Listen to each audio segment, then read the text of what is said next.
बिहार में लगातार अपराध का ग्राफ बढ़ते जा रहा है और बढ़ते अपराध को लेके बिहार के मुख्यमंत्री नीतीश कुमार खुले मन से ये पीठ थपथपाते हैं कि बिहार में जीरो टॉलरेंस है, अपराध से समझौता नहीं किया जाएगा। लेकिन बिहार में लगातार अपराधी बेखौफ हो चुके हैं। हमारे साथ बात करने के लिए लोजपा के प्रवक्ता राजेश जी हैं, उनसे बात करेंगे और समझने की कोशिश करेंगे कि आखिर अपराधी पूरी तरह से मस्त नज़र आ रहे हैं और पुलिस क्यों पस्त नज़र आ रही है। राजेश जी, लगातार अपराध का ग्राफ है। कल ठेकेदार की भी गोली मारकर हत्या कर दी गई, वहीं नर्स की गोली मारकर हत्या कर दी गई। आखिर क्या कारण है कि लगातार अपराध पूरी तरह से चरम पर है और सरकार बैकफुट पर नज़र आ रही है? देखिए, नीतीश कुमार जी जो बोलते हैं, कल भी राजगीर की एक सभा में उन्होंने कही है कि जीरो टॉलरेंस की नीति के तहत अपराध मुक्त बिहार है। आप इससे कितना इत्तेफाक रखते हैं? आप एक पत्रकार हैं, डेली मीडिया की खबरों को बनाते हैं, चारों तरफ की खबरें आपके पास आती है। ये स्वतः आप समझ सकते हैं इन बातों को कि अपराध का जो ग्राफ है लगातार वो चाहे हत्या की हो, लूट की हो, बलात्कार की हो, दुष्कर्म की हो, बैंक डकैती हो, छिनतई हो, हर चीज़ का जो एनआरसीबी की जो रिपोर्ट आ रही है वो चौंकाने वाली रिपोर्ट आ रही है। और ऐसे में प्रदेश के मुख्यमंत्री श्री नीतीश कुमार जी कहते हैं कि जीरो टॉलरेंस की नीति अपनाते हैं, तो अपराध के लिए या अपराधियों के लिए? ये एक बहुत बड़ा प्रश्न है।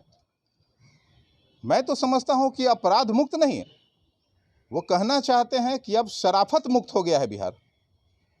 अपराधियों का जिस कदर मनोबल बढ़ा है, आप देख रहे होंगे अभी हाल ही में कटिहार में वहां के मेयर की हत्या हो जाती है, अभी तक उसकी गुत्थी सुलझाने में माननीय प्रदेश के मुख्यमंत्री जी अभी तक अपने को असमर्थ घोषित कर रहे हैं। अभी हमारे लोजपा के प्रत्याशी की हत्या हो जाती है, अनिल उरांव जी की, पूर्णिया में सरेआम अपराधियों द्वारा छलनी कर दिया जाता है और उसकी गुत्थी अभी तक नहीं सुलझ पाई है।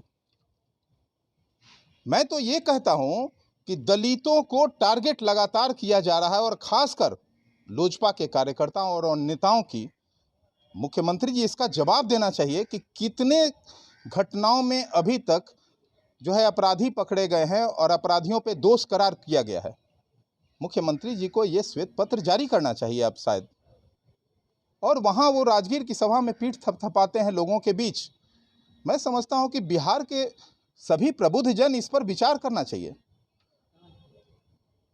किसी भी व्यक्ति को यह बात पच नहीं पा रही है मुख्यमंत्री जी का कि बिहार अपराध मुक्त है, जबकि आए दिन महिलाओं के साथ छेड़छाड़, दुष्कर्म की घटनाएं हो रही हैं।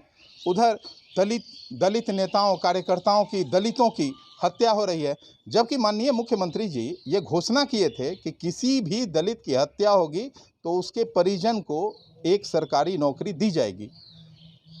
बावजूद अभी तक उस पर कोई काम नहीं हो रहा है। वो उन्हें यह भी श्वेत पत्र जारी करना चाहिए कि अभी तक जिन दलित परिवारों में दलित लोगों की हत्या हुई है उसके विरुद्ध कितने लोगों को सरकारी सेवा दी गई है।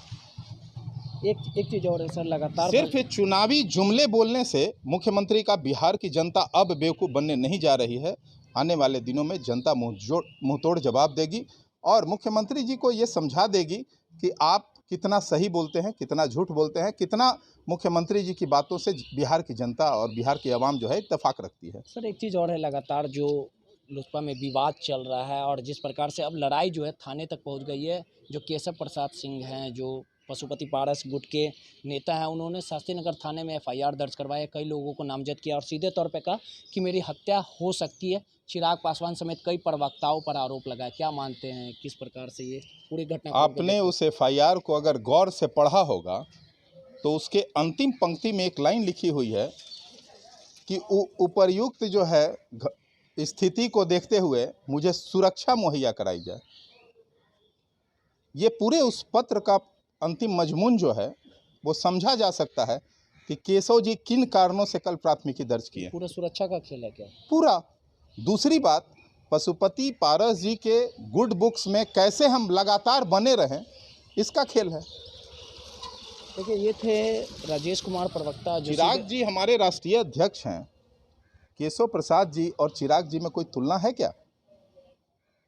बिल्कुल। राजेश कुमार प्रवक्ता जिन्होंने सीधे तौर पे आरोप लगाया कि बिहार में अपराध पूरी तरह से बेखौफ अपराधी हो चुके हैं और नीतीश कुमार से बिहार संभल नहीं रहा है। वहीं चिराग पासवान पर जो आरोप लगाया गया है, जो केशव प्रसाद सिंह ने जो मामला दर्ज कराया, उसे राजेश कुमार ने बेबुनियाद बताया और सीधे तौर पे कहा कि सुरक्षा को लेके ये सारा खेल रचा गया है। रोहित, नटराज न्यूज़, पटना।